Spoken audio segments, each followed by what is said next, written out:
Well, what's up again there, guys? Brian here, the 3 Topics Gaming here to share with you another one of my top 5 list videos to share with you guys today. Now, while I may have missed Star Wars Day on May the 4th, we do have the upcoming Obi-Wan Kenobi series coming out at the end of this month, so I'm really excited to see that. So, I thought it was nice that one of my viewers, going by the name of Zach Tarf, actually asked me to do a top 5 ranking of my favorite Jedi Knights. Official Knights in both Legends and main canon, to be precise. Now, before I get into my list, if you do happen to enjoy my personal ranking, I would really appreciate if you can give this video a thumbs up and make sure you subscribe, keep track of me on all my future videos. And if you have any ideas that you think would make for great either top 5 list videos or ranking videos, make sure you share those ideas with me in the comments down below. And like always, I hope you guys enjoy the rest of the video. Now, before I get into my list, I would like to add one honorable mention, because this character was a great character, had a lot of great development, and I really look forward to her series when it eventually comes out, because the last time I checked, they just started filming. But Ahsoka Tano is my honorable mention. Though she left the Order and never became a knight, she just is an absolutely amazing character.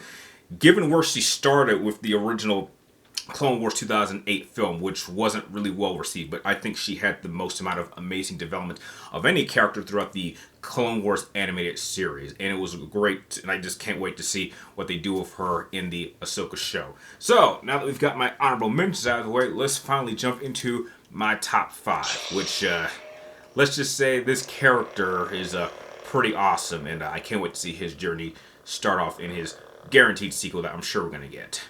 Starting off with number 5 on my list has to go to Kestis from the Star Wars Jedi Fallen Order series. Now, I'm going to say this, it's not even up for debate, but Kestis is without question the best character that has ever been created up to this point in the new Disney Star Wars era. There's no debate about this. I mean, Disney Star Wars has had a lot of serious down moments, and they've introduced a lot of characters that just none of them have worked for me at all. But Kestis was without question the best. Now, I actually question if Disney Star Wars had anything to do with this character. I'm sure the developers maybe had time of their own and didn't let Disney have much influence, but Kestis is an amazing character. He is one of the few survivors. Order 66 had to watch his master die, actually stayed hidden like Obi-Wan Kenobi and a lot of Jedi as a just trying to stay under the radar. And when he was discovered, he went on the run and then did everything he could to try to find a holocron, which was a particular Jedi holocron that had a list of Jedi children that could be trained to become the next generation of possible Jedi Knights. He didn't do that, and I think that his quest throughout the entirety of Jedi Fallen Order was simply amazing. This is a character that made a lot of mistakes. He had a definitive goal. He trained, worked hard, fought hard, won a lot of difficult battles, and had a lot of main struggles, which is something we don't see a lot from characters, and really had to look inside himself in order to really develop.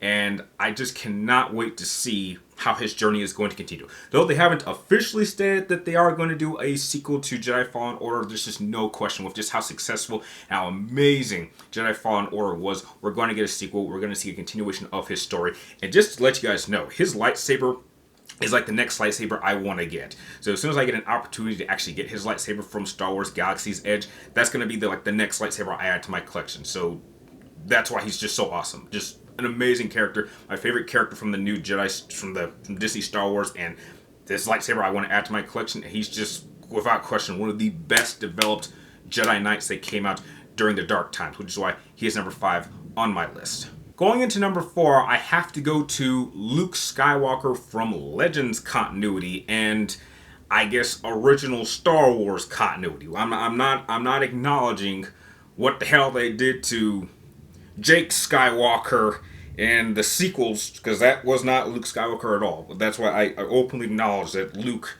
existed in the originals, maybe a little bit in the Mandalorian era, and in Legends continuity, because Luke Skywalker really did do an amazing job of not only becoming the most powerful Force user in the history of Star Wars, which he is, but he had one difficult life. I mean, if you think what he went through the original trilogy was difficult, I mean, you haven't read some of these older novels like Dark Empire. You don't know, dealing with Thrawn, the Yuzan Vong War, having to deal with Dark Kaitis, even having to deal with the return of Palpatine. I mean, he went through a lot of real difficult times, and he reformed the Jedi Order in a way that was far more accepting. It was far more open, and actually didn't follow a lot of the rules that the older Jedi Knights order before the Empire rose followed. And I think that it's really because of Luke Skywalker. He's the reason why that era of the Jedi is the one that I personally would like to develop in. I just think that things were just in a much more accepting time despite the difficult things that he had to deal with. And I think his character development and all of those stories was just amazing. I mean, they really did a lot for his growth as a character, from becoming not only a Jedi Knight, but becoming Grandmaster and becoming the most powerful Force user in the history of Star Wars, which, I stated earlier, but that is very much true. And there's just a lot of things power-wise that he just is just unbelievably powerful that we will probably never get a chance to see, which is unfortunate, which is why Luke Skywalker from original canon and Legends canon is my fourth favorite Jedi Knight of all time. Number 3 on my list has to go to Qui-Gon Jinn, who was played by Liam Neeson in The Phantom Menace, and I believe may appear in the Kenobi series. I hope we see him. But the reason why Qui-Gon Jinn is probably is my third favorite Jedi is because he very much stood out during his era. Now, obviously, we know that he was trained under Count Dooku and would go on to train 3 apprentices, including, I believe, one of them was Xanatos. There was another one that I can't remember, and then his last apprentice kind of was Obi-Wan Kenobi, and then he wanted to train Anakin, but didn't get that far when he was killed by Darth Maul. But what I like about Qui-Gon as a character is his ability to really give himself to the Force in a way that the other Jedi didn't. He was able to see things that they didn't, and he had a belief in the Force that the other Jedi didn't have. And he was one who didn't necessarily follow the rules. And because of that, it allowed him to not be put on the council, which he did not want. I mean, and trust me, there were times when they wanted him on the council, but he didn't want to. And he knew things that he knew how blind the council had been, but he never openly saw that. And he tried to instill that knowledge into Obi-Wan. And he had certain levels of success, and then there were some elements that I don't really think transferred very well to Obi-Wan Kenobi, which may have hindered his training of Anakin to some degree, because I think Obi-Wan Kenobi really did do the best he could to train Anakin the way that Qui-Gon do it, but he realistically just couldn't do that. And I just think he is just, and just when you really look at his life and his development, even before his death, he really was one of the most, like, he was a maverick type of Jedi. He really stood out, and I think that it was his ability to stand out that really helped him have a lot more depth than other Jedi that were just so blinded by not believing that the Sith could return. Really helped them. It really helps him kind of stand out. And there's no question in my mind that had he lived the Duel of Fates, if he'd gone on to train Anakin, we would have had a very, very, very difficult storyline. I think that Anakin was given Obi-Wan. Obi-Wan Kenobi was the master he was given, but I think Qui-Gon Jinn was the master he really needed. A lot of things would never have happened had Qui-Gon not died. So I really think his death, more than any other, had the biggest impact on the main line of Star Wars movies, at least in my opinion. Even going into the original. I mean, just the originals will be very, very different, even though technically they were made first before the prequels. But that's why I think that Qui-Gon Jinn is really just one of the all-time greatest Jedi Knights. Would go on to become a Jedi Master, and which is why he's number 3 on my list. Going on to number 2 is, without question, my favorite Jedi in Legends continuity. And then it has to go to Kyle Katarn, who is famous from being in Star Wars Dark Forces 2, and Jedi Outcast. Now, the reason I really like Kyle Katarn as a character, and he's probably the one Jedi Master that I would like to train me above any other Jedi, is I like his path. You have to remember that Kyle Katarn, well, for those of you who don't know who Kyle Katarn is, he did not enter the Jedi Order at a young age. He didn't necessarily follow the same path, and he very much started as kind of like a bounty hunter at first that did a lot of jobs, and then he kind of discovered that he had like Force potential in him, or was Force sensitive, and his path to becoming a Jedi was very black and white. There were many times where he kind of was how do I describe this? He's someone who spent a lot of time exploring both the dark side and the light side, and then built his own opinion on how one should be using the Force. He very much was all about learning as many abilities as possible, and he knew a lot of abilities that many would have considered to be like dark side abilities. But it was his point of view of stating that it isn't necessarily the power itself that makes it either dark or light, it's how you use it. And that's a mindset that no one, like hardly anyone in the Jedi before the rise of the Empire even thought of. I like how well he was projected in Dark Forces, and how he was able to take down Inquisitor Jarek and his like dark Jedi that he was training with him.